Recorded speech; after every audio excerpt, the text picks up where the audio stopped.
Hey everyone, this is Tracy Friedlander. You're listening to Crushing Classical, redefining a thriving classical music career.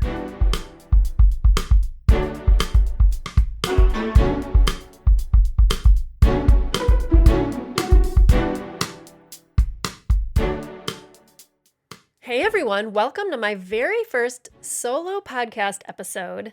I decided to record this today as a follow-up to my free training that I did a couple of weeks ago called Find Your Boss Self, and to expand a little bit more about my program, which I introduced on the last day, called the Visibility Workshop, which is a 4-month program designed to take musicians from clueless and overwhelmed by social media and audience growing to masterful and confident in your efforts.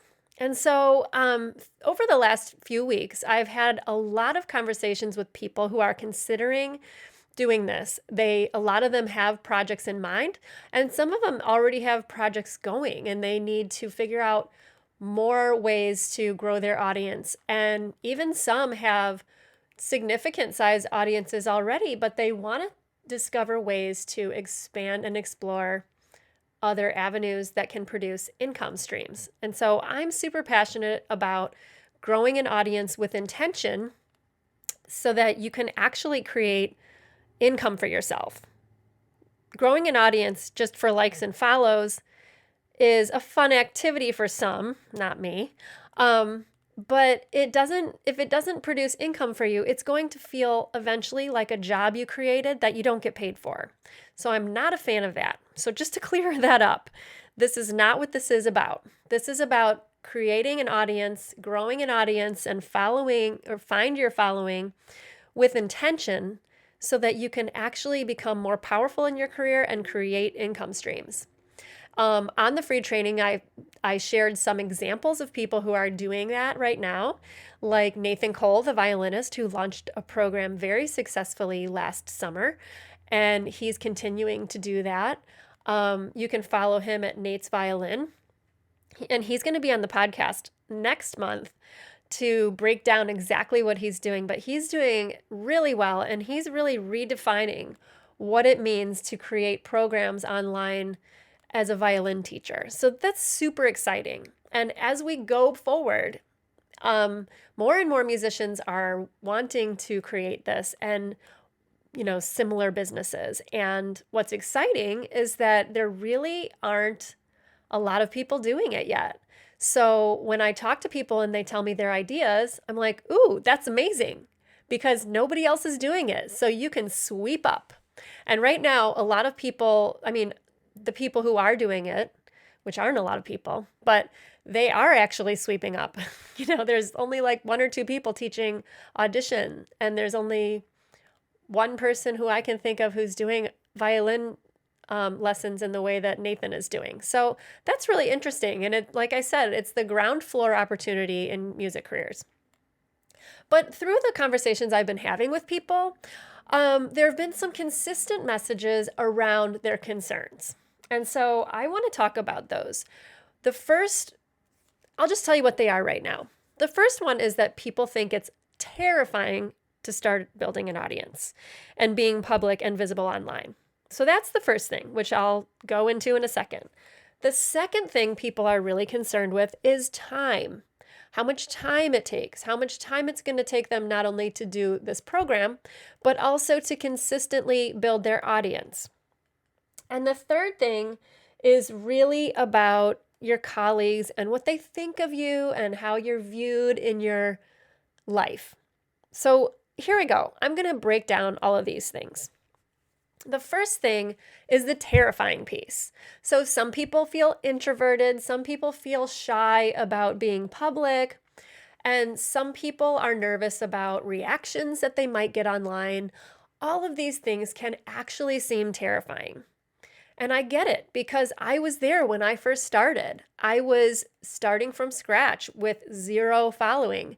And I just started posting my thoughts about creating a career that's unique, and the music business and music education and going into debt and all these things And a lot of my ideas are unconventional, and a lot of them challenge the traditional beliefs of what's possible for a music career. And sometimes I would upset people, and sometimes they would lash out in the comments, or sometimes people wouldn't appreciate an invitation to a free challenge and they would tell me to go away. Or one time somebody completely misinterpreted what I said and took it the wrong way. And it was ridiculous, her reaction. But I have to say that in each one of these cases, that was about them and not about what I did.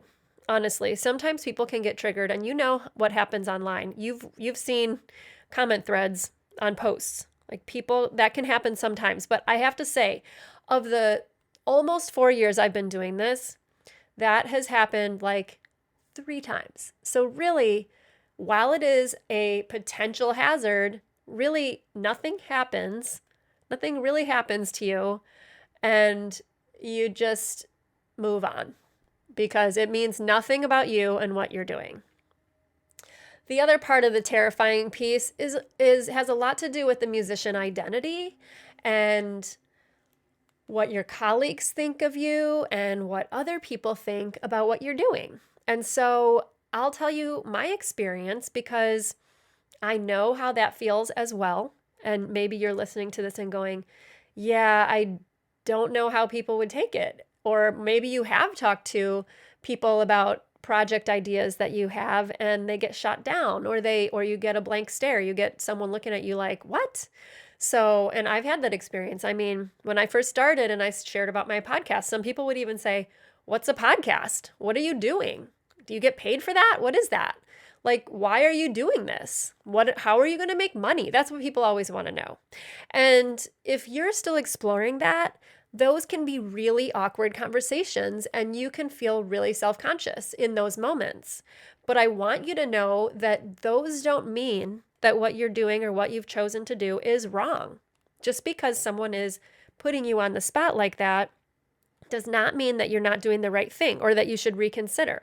It just means that you need to find other people who are supportive, who are thinking outside of the box, and then you will feel like you're doing the right thing and you're in the right place. And so that's one of the most important parts of my program is the cohort, the group of people who are working together to step outside their own comfort zone and create something new in their lives and start building their career.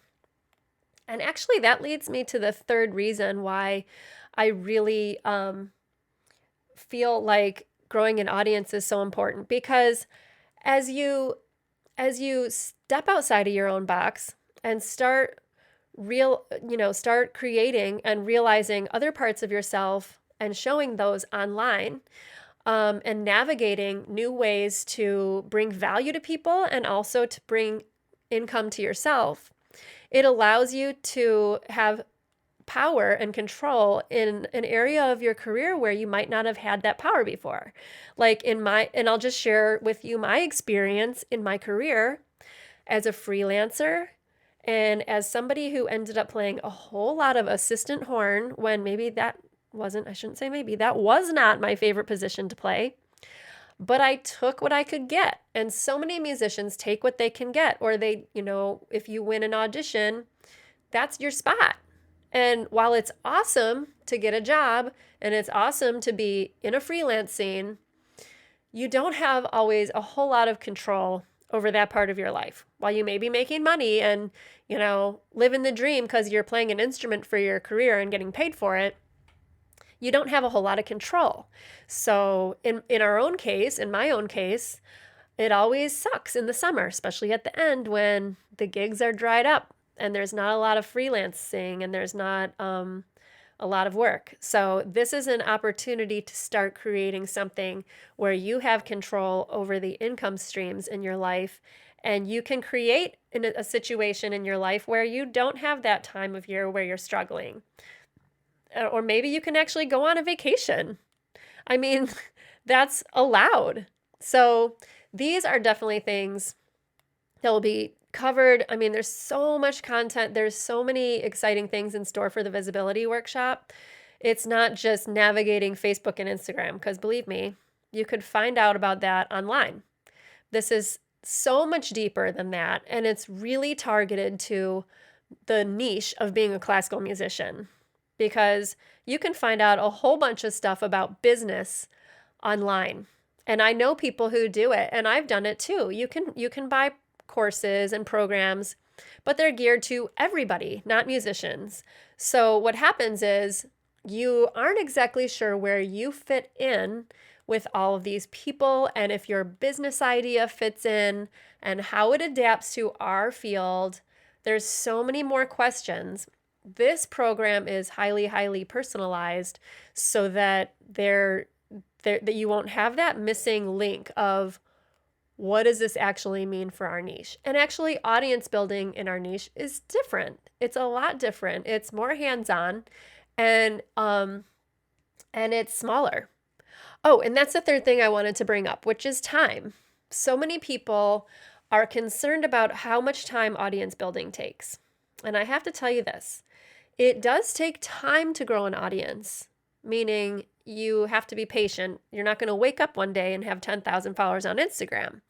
But what I will say is that it does not have to take up all of your time creating content. If you Google it tomorrow, they're going to say you need to post 3 times a day, or you'll find all this stuff that just convolutes and confuses you.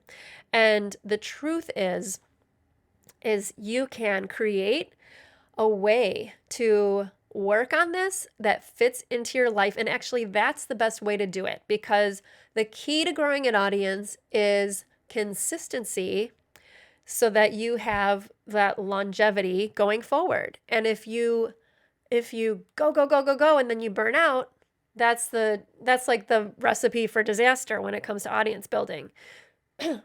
You really want to be consistent, and that is how you grow an audience. And so this is one of the biggest things we'll be tackling, because it's my mantra that audience building is absolutely something that can fit into your lifestyle, something that does not have to take up all your time, and something that can be actually enjoyable as you connect and grow your own community around the things that you want to talk about, that you want to teach, and that you want to provide. So that is basically it. If there's anything you're sitting here thinking, oh, I wish you would cover that, I wish I could have the answer to your burning question, just go ahead and email me. You can always email me at crushingclassical@gmail.com anytime. And if you write to me, I could easily make a Facebook Live video and put it inside Classical Cats Facebook group. So if you're not inside Classical Cats Facebook group, please go ahead and join. I'll put a link in the show notes to join that group. Also, I'll put a link in the show notes to book a call if you are interested in finding out more about the visibility workshop and you want to know if it's right for you. If it is right for you, we can talk about how to join. And maybe it's not right for you, and that's okay too. I would love to just talk to you and hear what your ideas are. So I'm going to go ahead and put that link in the show notes, and I would love to get on a call with you. So thanks for listening today. If you have any questions, please just send me an email at crushingclassical@gmail.com, and I will see you next time on an interview episode, which will come out next week. I've got a really awesome guest. Next week is a jazz tubist named Daniel Herskadal, and I'm really excited to share this one. So thanks for joining me today on this kind of brand new series. I don't know if it'll be a series yet. We'll see if you guys like this solo podcast. I'm curious to hear what else you would like to hear me talk about. And any ideas, I welcome them. So thank you so much, and we'll see you next time. Bye.